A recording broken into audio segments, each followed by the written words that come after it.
Hi, and welcome back to Let's Play Demon Souls for the highlights of 1-2. Now you may be noticing that I'm in soul form, and you may also be noticing that I'm going to be equipping a specific ring coming up in a second here. Well, the reasoning for that is this dragon is kind of a pain in the ass, and there's actually a very simple way to take him out. Now if you do 3-1 first, you get the Clever Cat's Ring.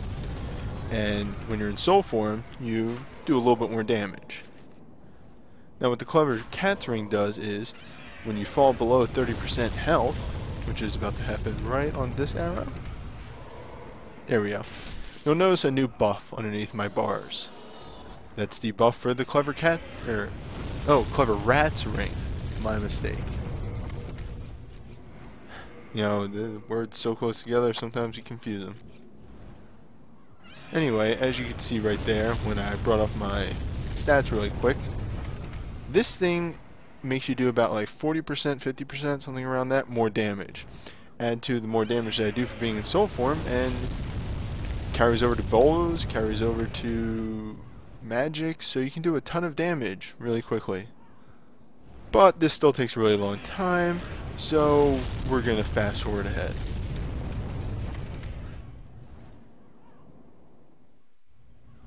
Alright. So the dragon is making its last pass right here. Just 2 more arrows in it. And one thing that I always find a little disappointing is, due to the way that you have to take the dragon out, you never really see the dragon die. It just kind of happens off screen. I'd really like to see the animation one of these days, but pretty much you'd probably have to do it like in co-op and have one person watching and the other person, yeah, it's a little complicated.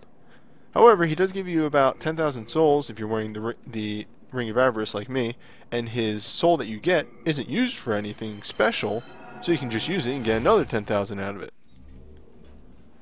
And with the dragon dead, we can just waltz right across the bridge, unimpeded, and pick up some special items like that spiked shield, which is a unique shield. It is a small shield, but instead of a parry, it now has a shield bash. It upgrades through Sharpstone, and I think when it gets pretty high it can be pretty good, but I've never used it before. I just really don't see the point. And now let's do the boss.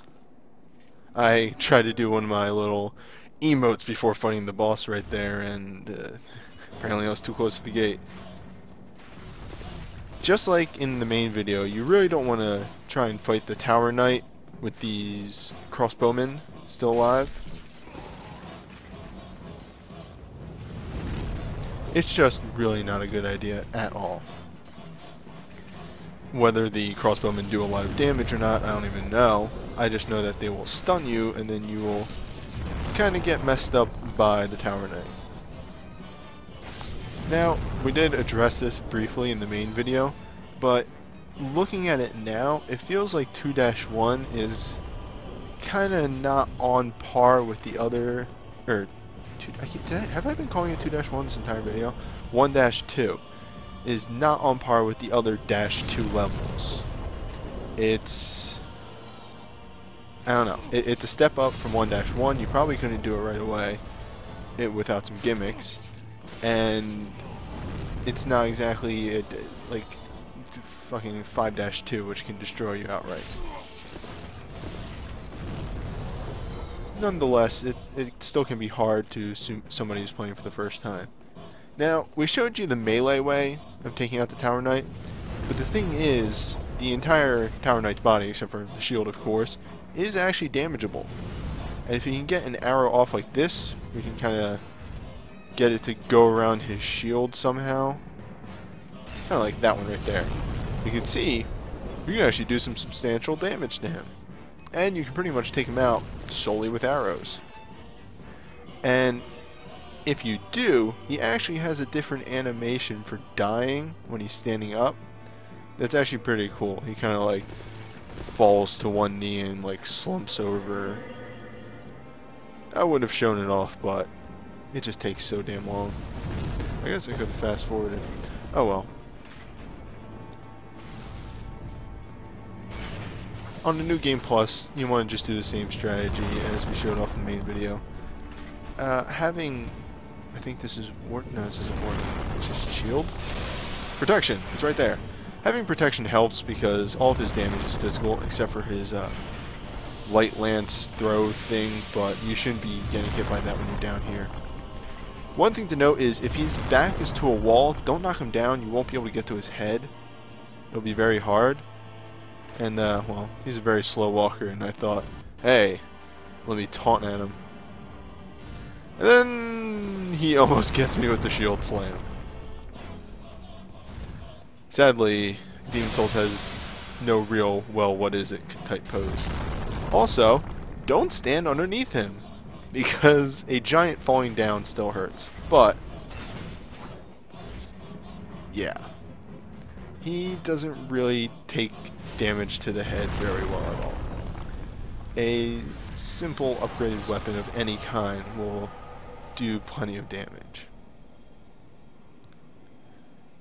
Now there is one other thing that I do want to show off. I can't really show this off in the main run because once you've done a New Game Plus, this doesn't apply to you anymore. You just go right through the gate. Well, I guess I spoiled it right there. But watch what happens when I walk up to this gate over here.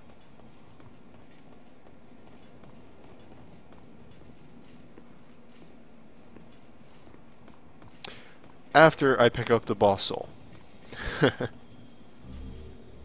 Okay, now that we have the Iron Demon soul, we walk up to the gate and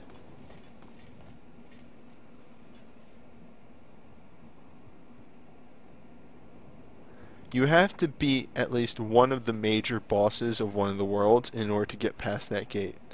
But that's it for this video, and I'll see you guys on Sunday for the main video.